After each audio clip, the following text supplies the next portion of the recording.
Hello, everyone. Welcome. I'm Elaine Masters. I'm a freelance travel writer and a board member of the San Diego Press Club. Tonight's Powerhouse panel tackles the art of science reporting, and I'm honored to have three journalists who are grappling with science issues daily. Our first guest is Gary Robbins. Robbins covers science and higher education at the San Diego Union-Tribune. His topics range from COVID-19 to the evolution of climate change to emerging ways to monitor and explain wildfires, earthquakes, and severe weather. He studied journalism at Northeastern University in Boston and served as a Knight Science Journalism Fellow at MIT during the 2000-2001 academic year. He also has taught journalism at USC and Long Beach State. In January, Robbins will mark his 50th anniversary in journalism. Our second guest is Melissa T. Miller. She is the science and technology writer at Nerdist. She also hosts the Science of panels at pop culture conventions, where she connects the wonders of science to fictional storytelling. Melissa previously worked at Scripps Institution of Oceanography, traveling across every ocean doing chemistry and sharing stories of life aboard research vessels. And on to our third guest, Jonathan Wosen is Stat's West Coast biotech and life sciences reporter. He is based in his hometown of San Diego. Prior to joining Stat in 2022, he was the biotech reporter for the San Diego Union-Tribune, and he's previously interned for the Santa Cruz Sentinel and Knowable magazine, among other places. Jonathan holds a doctorate in immunology from Stanford and a master's in science communication from the University of California in Santa Cruz. Welcome to you all. We're really honored to have you with us. Science reporting skills are evolving, and covering issues in ways that impact our audiences effectively is more important than ever. Let's start with Gary. You and your weather and your fire season coverage in San Diego. What strategies have you discovered that make it easier to get to the stories? Well, there's so many great ways now to monitor what's going on, to see events that may be coming at you, and then to put that out in various different ways. We're sitting here on a really beautiful Monday night in San Diego, but it's not beautiful right now in the Gulf of Alaska. There are several storms that are brewing up there. The National Weather Service and NOAA data is showing a potential problem for California. It could be here by Friday or Saturday. So I have a heads up on what's coming, and the AI used in forecasting is getting to be so extraordinary that you really get a much clearer picture of what's going on very early on, and that helps you warn the public about what might be coming. This is a situation where what's going on in the Gulf now could bring heavy rain to Southern California into San Diego this weekend. And that's important because we had some rain earlier in this fall, but we've had a series of Santa Ana windstorms in the past 2 weeks that have dried out the fuel moisture in the county. Most of it is chaparral, which is the most combustible plant that is known to exist in North America. So we've gone from having things tamped down by the rain to it all drying out. And if we don't get rain, we'll be back into that really high fire season, within a week or 10 days. So we're all watching to see what's happening. It's Monday. We'll have a pretty clear idea by Wednesday. And as things move down the state, I can look at everything that's going on the network of weather cameras that are everywhere, particularly wildfire cameras. If something is happening, say up in Ventura County, moving into Los Angeles, going into the Inland Empire, coming down through Orange County, I'm seeing it move. And because I've lived here for a long time and have witnessed a lot of these things, I can evaluate what might be coming to us. I remember an incident a long time ago, before this network existed, where they had sundowner winds in Ventura. And the experimental models said that it might be in Orange County the following day. At the time I lived in Orange County. And sure enough, it was. And we were able to get it in the print edition of the Orange County Register and give people some heads up. So that's what I'm trying to do, is exploit every type of technology and then put it out on every type of technology. So in addition to that network, we also have the satellites, which can see spot fires that, humans that they're in canyons are very difficult to see. We can see the atmospheric river coming from the subtropics, if that's going to come in and maybe mute things. I can put that out instantaneously on Twitter and on Instagram.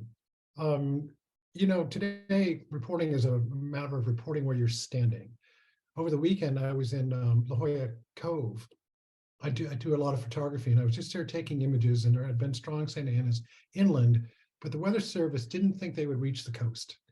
But they did just before noontime, and they came wailing into La Jolla Canyon with such force that it picked up a lot of dust, and there were dust storms out of the blue hitting all the people on the beach during a really beautiful day, and people were scattering.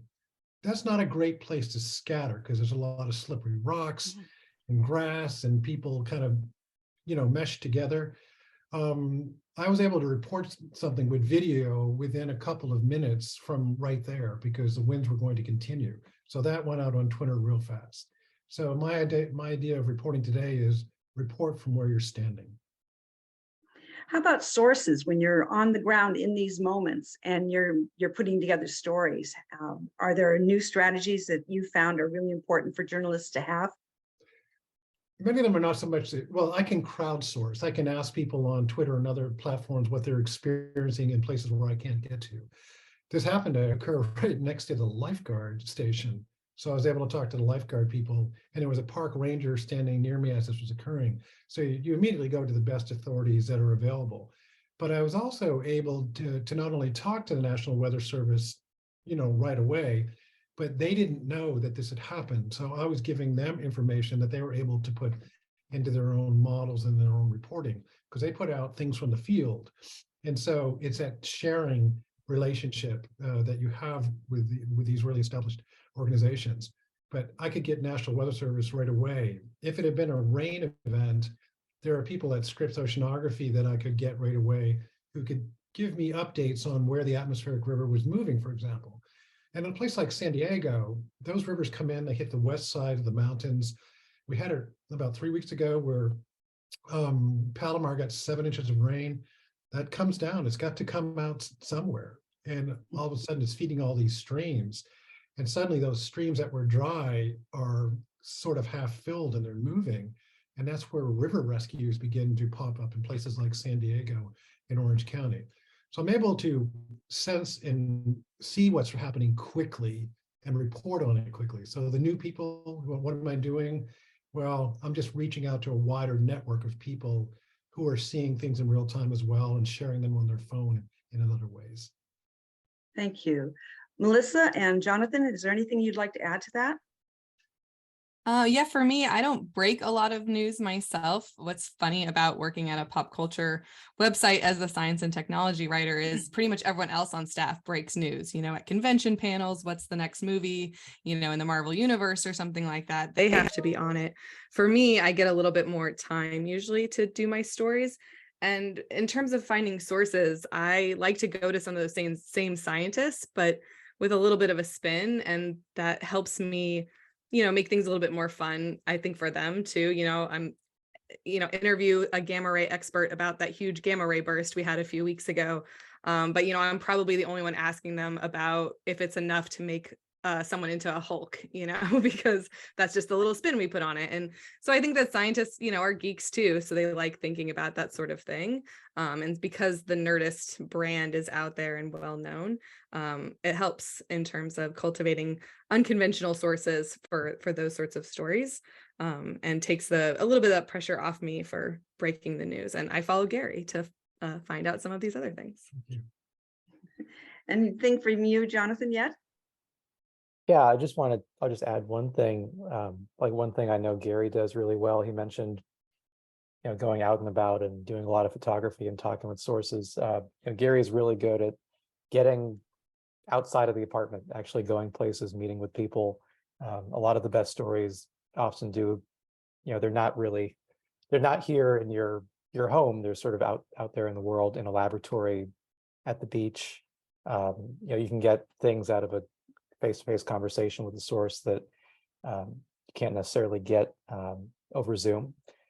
even though there's some flexibility and convenience, we all know that comes with that. So I think in some cases, there are stories you can get by physically being, present at a conference, listening to a panel, at an event where oftentimes there may not actually even be any other reporters, or very few, at that particular meeting or wherever you are. So yeah, I think part of it is just going out and looking for things and talking with people and building relationships. There are always story ideas that get sort of pitched to us, but sometimes those aren't necessarily the most interesting ones. Those are just the ones that are in the interest of a particular company or university for us to write. Mhm. Yeah, certainly the more people who know what you're what you're about, what you're writing about, and what your stories, what you're finding for stories, the better, right? Because then PR people, comms people, come to you, come find you. Mhm. So how do you go about, Melissa, making science writing human and relatable? That's something I really learned when I was started science writing at Scripps Institution of Oceanography, which was just to sort of get to the heart of it. I mean, science is human and relatable because it's humans that are doing it, and telling those stories. It's why all those reality shows are so popular, is people want to know what other people do for a living. Shows like Dirty Jobs and those sorts of things. People find that sort of thing interesting. Here's a job I never thought of having, I will never have. Who are the type of people who have that, what's their story. And it kind of comes back to origin stories too, how people got there. So starting, you don't have to start from scratch or birth or anything like that, but what people's passions are and how they get into a field is always a really interesting part of the story for me. And so I like to include that whenever possible. And tying it back in a little bit to pop culture, there's that, if you've seen a Spider-Man movie or whatever, even if you've never seen a Spider-Man movie, you know what the origin story is, but they keep telling it. And I think that's great because you never know which one someone's going to relate to. You never know which one's going to catch, a certain person and draw them in. And it's the same with scientists. The more stories you tell, the more people will relate to the science they're doing, not just the scientist.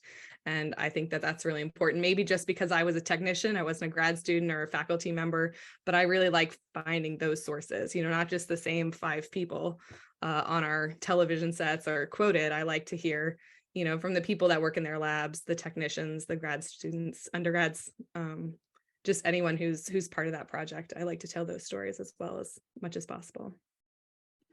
I like that you connected the kind of the science fiction is science fiction, right? So it started in that, the greatest writers have. So I'm also wondering, Jonathan, with the scientific method, how do you find the place for that when dealing with controversial topics, for example?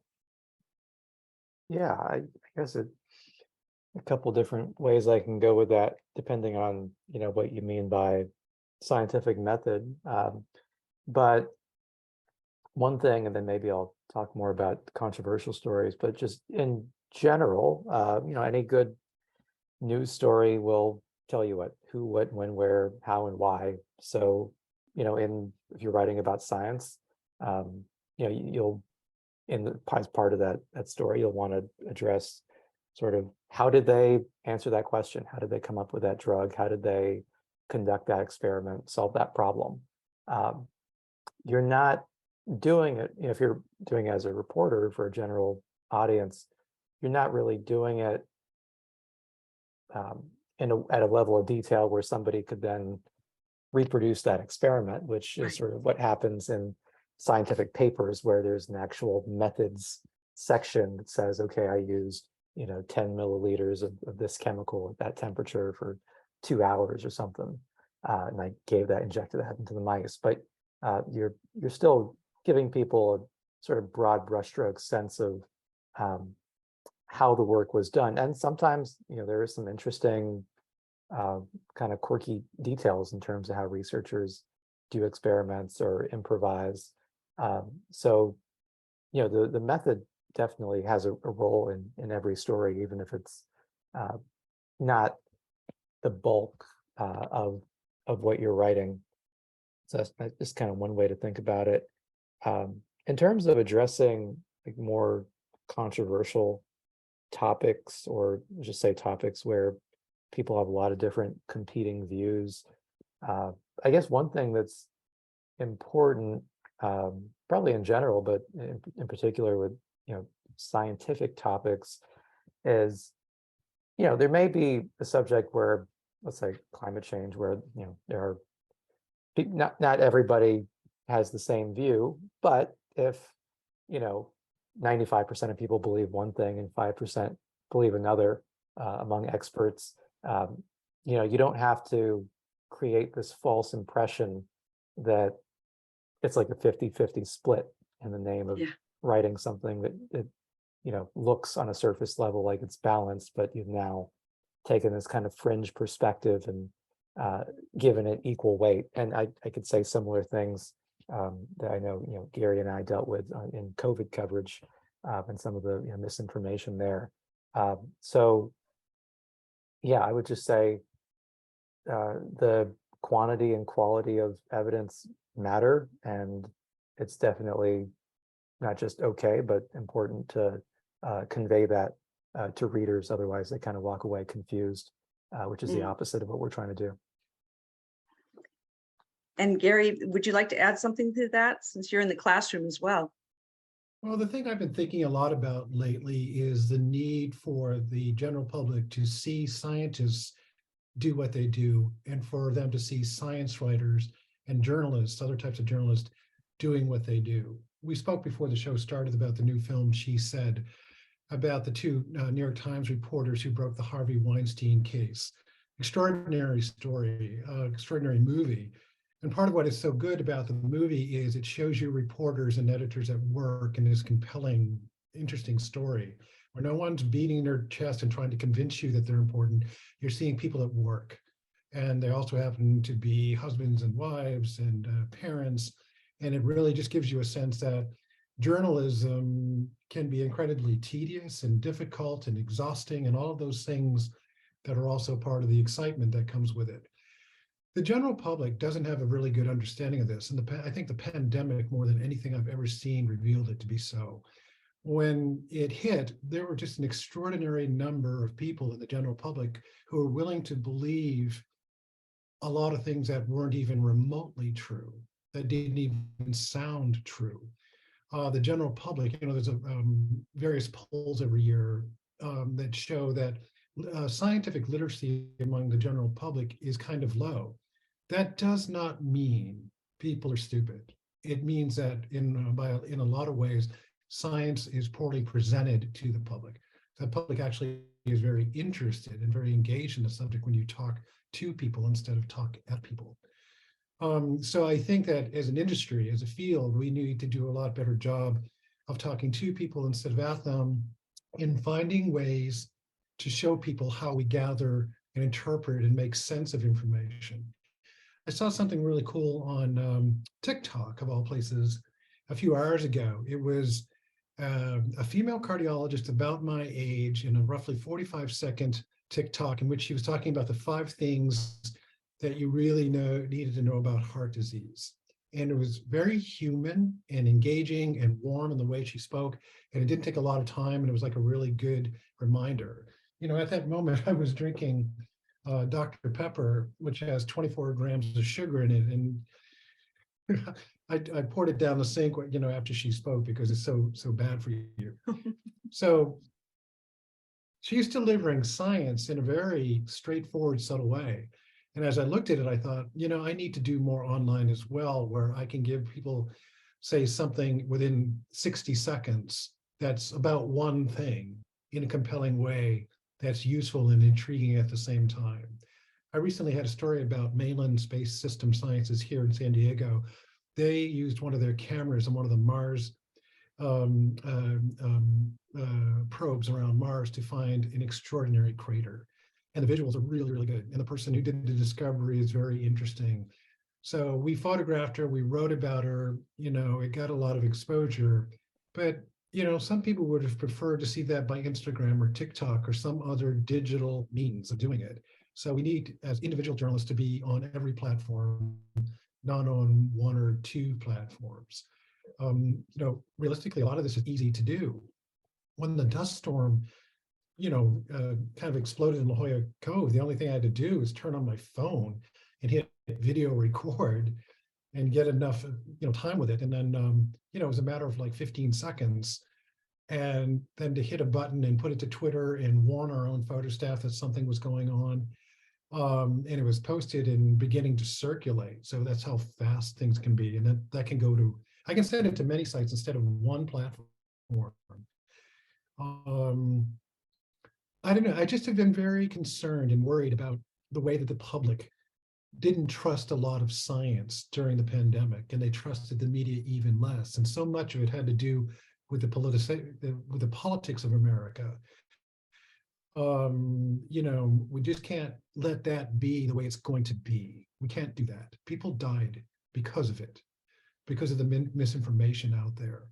So that's very much on my mind. As I talk to you, I mentor a lot of younger people, and I talk to them about, the need to really look at things that don't sound right. Because they're just at that age, they're learning the fundamentals of reporting. And so I talk to them a lot about, well, where are you hearing this from? Did you check it against anything? If it was in a journal, what journal was it? How do you know what you think you know? And we really, as an industry, need to focus on those younger people, because a lot of people like myself are older and are retiring.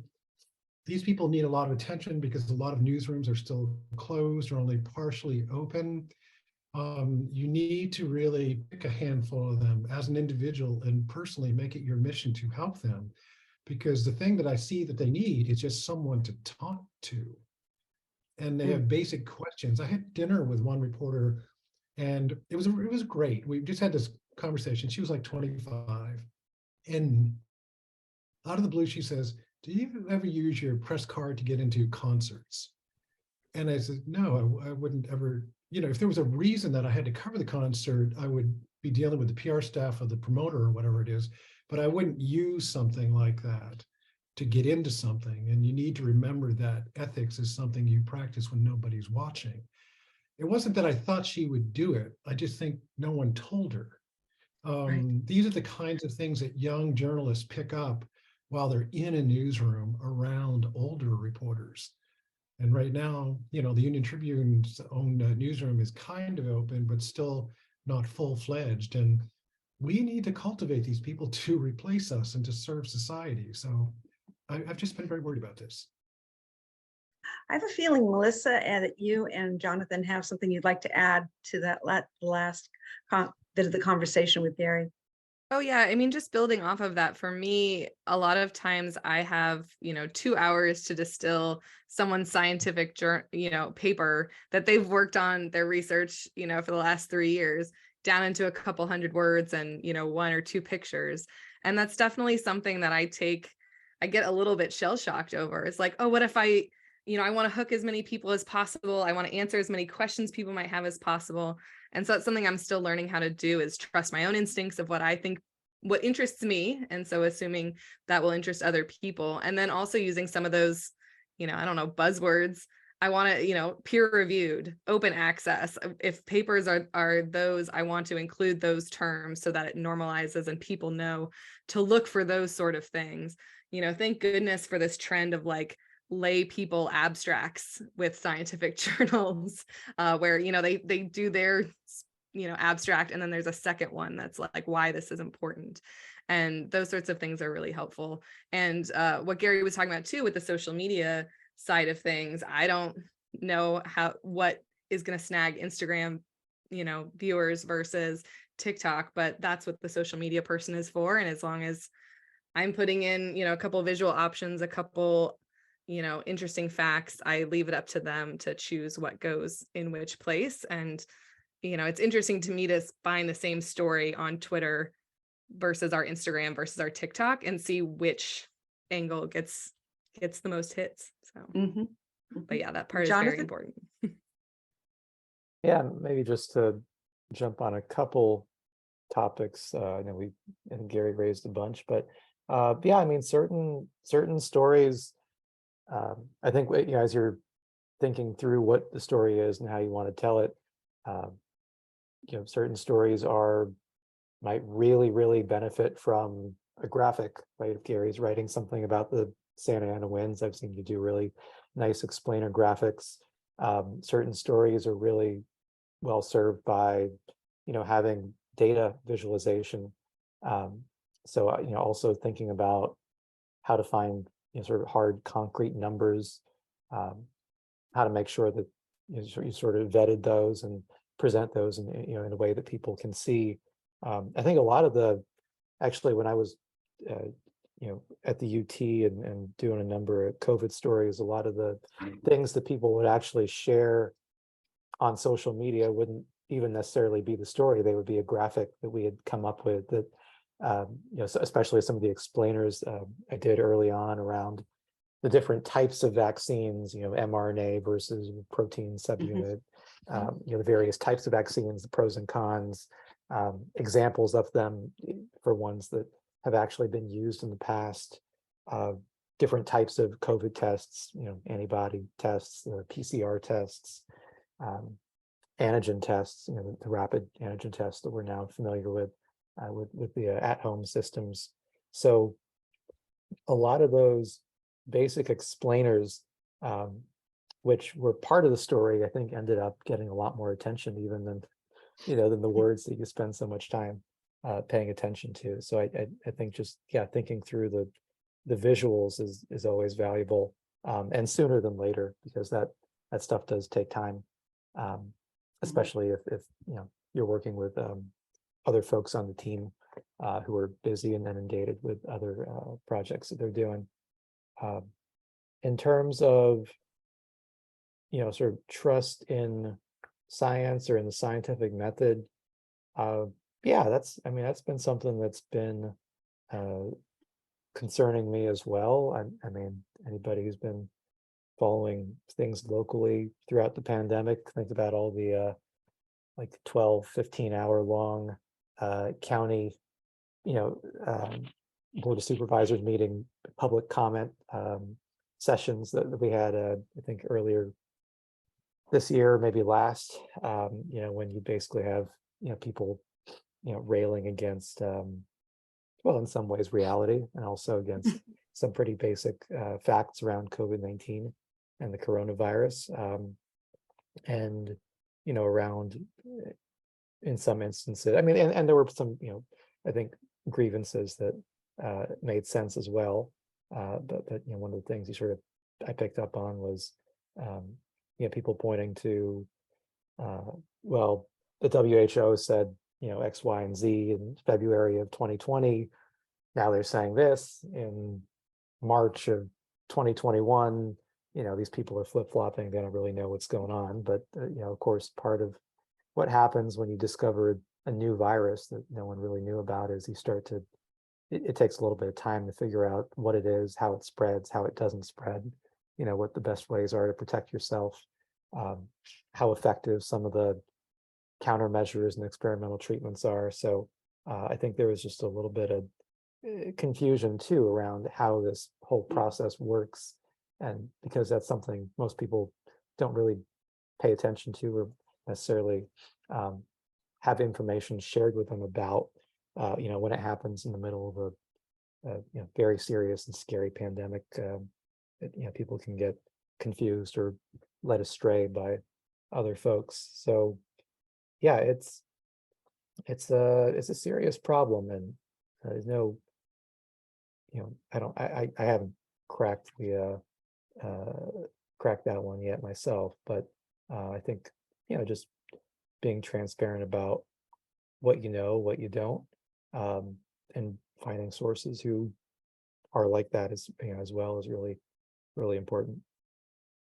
We're going to get the questions from the audience in just a moment, but I think that very briefly, if we can address something also that I think would help with bridging the audiences that you're trying to reach. Melissa mentioned how you have to synthesize sometimes reports and scientific findings so quickly. How can you transfer that information so that that experience, so that the audience can understand a little bit about the process that journalism is as well. And there's kind of this gotcha culture too, especially with social media. And it has to be part of the discussion that this is what we know now, and present it bravely. Do you have any comments on that? Just to make sure I understood the question. So you're basically, are you asking about how we put stories together quickly, or how you synthesize information, that kind of thing?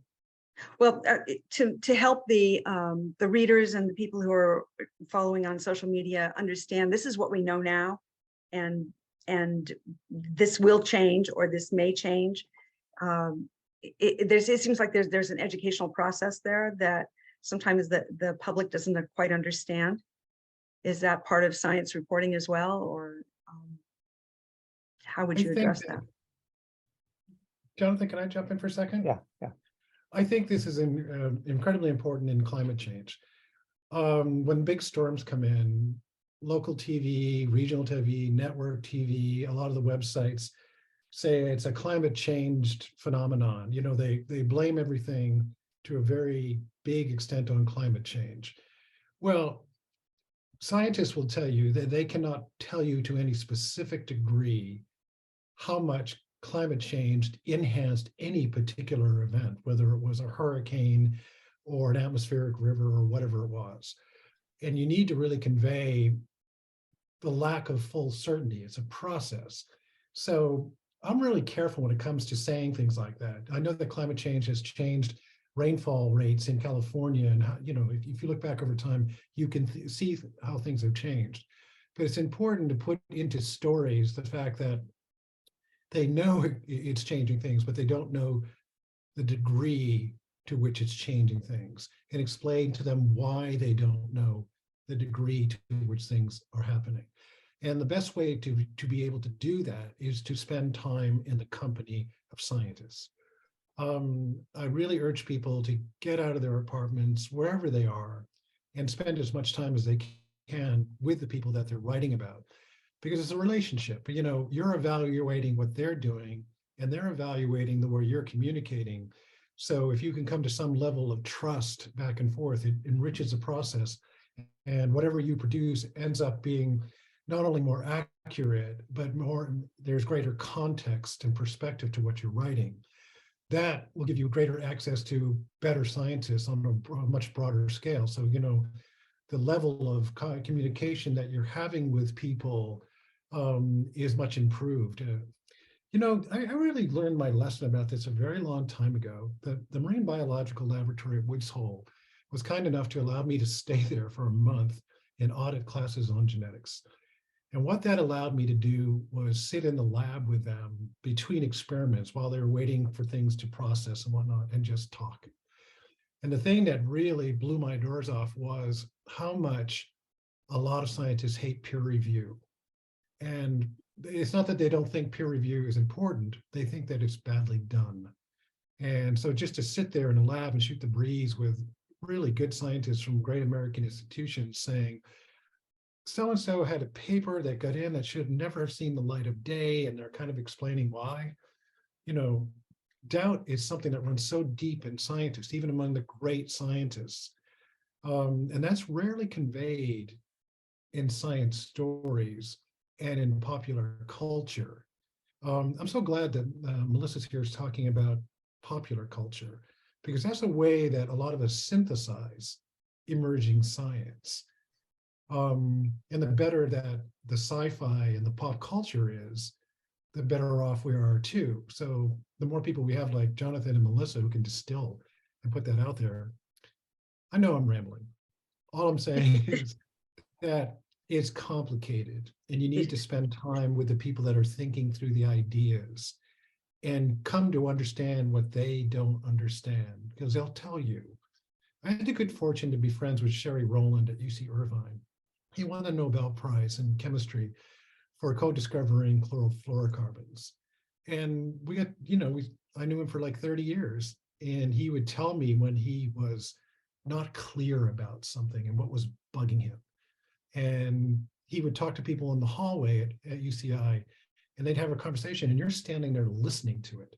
And so you walk away with having just so much more perspective about where someone was on a particular issue. And it helped me write with more authority. Like, I can tell you that they've made some progress on something, but they've gone this far and they need to know a lot more. So you come away, I think, with better perspective. I don't know, I've been talking to a lot of reporters that have been doing too much of their work from their apartments.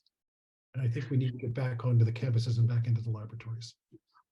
Well, I think we are. We're moving in that direction. We'll hopefully be meeting over the water coolers and in those hallways soon again. I think it's 7:40. We're about ready to jump into some questions from our attendees. Terry, are you there? Here's a question. What's a good educational track these days for a career in science communication? Well, I graduated from college many, many years ago, 20 years ago, and just got into science communication professionally, 6 or so years ago. And I took some classes at the UC San Diego Extension. They have a science communication certificate that included an internship and a series of classes, all of which I think are still online, so can be taken by people around the world at this point. And I think that really helped. It gave me a little bit of journalism, a little bit of, social media, all sorts of balanced out. So if it's something that you've already been to school and don't want to go all the way back, that's certainly something that really helped me. And I'm curious to know actually what Jonathan said, because you did the UC Santa Cruz program, right? Yeah, it's a good question. A lot of different tracks into this line of work.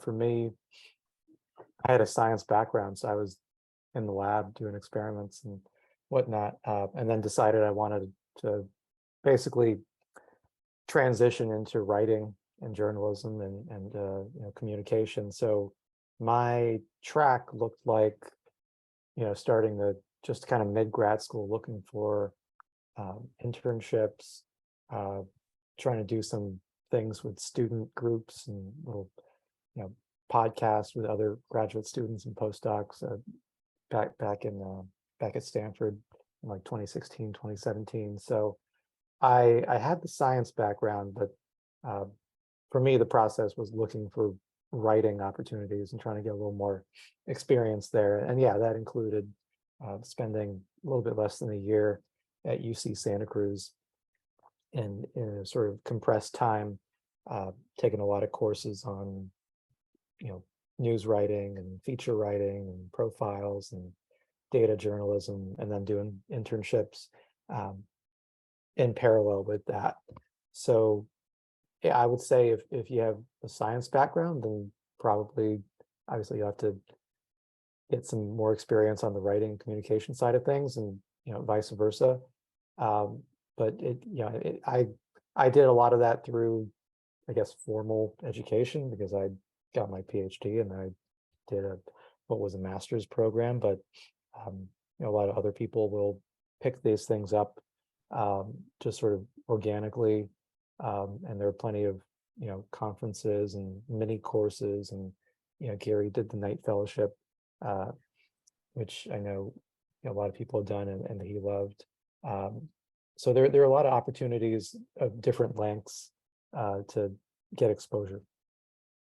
The pathway into journalism and science journalism is entirely different today than it was when I was at Northeastern in the 1970s. Back then, people at most newspaper people expected you to go through a journalism program somewhere, a formal program. And I did that at Northeastern and had really good paid internships. I was taught about reporting and writing, which is great.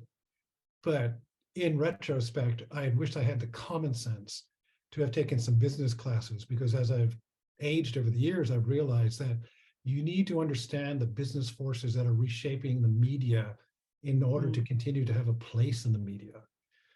One of the other things to think about is there may be people right now that are 17, 18, 19, 20, 22 years old watching this. The path into the media is faster than it ever was, because many places don't require that kind of formal education. If you're talented, you can self-publish. You can take your own photos, you can do your own videos, you can write your own stories. You don't need the cost of a printing press to get into something. It's right there. You can announce yourself and you can market yourself. There are people on TikTok that I wish that we had in our own company. You know, we have a lot of really great people, but I'm looking at certain people and going, oh, that's a storyteller. And that's really what I want to begin with, is a storyteller who, you know, has a sense of fairness and perspective. So reporting and writing are essential, but they don't necessarily have to be at a journalism school. Know about business and realize that it's all changing so fast, and you really need to you want to be a person that is comfortable with that. When I was leaving journalism school, you know, there were still only 3 major networks in America. CNN had yet to exist. MTV had yet to exist. The commercial internet didn't come until 1995. But look at the pace of what's happening since then. Mm-hmm. And then keep in mind the joke that was once made of Mark Zuckerberg when he was told, you have been named Time Magazine's Man of the Year.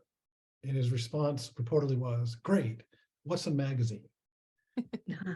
Medium, I have no idea where it's going. It's mutating so fast, but all the interns that I deal with, I always tell them, don't do one thing, do everything.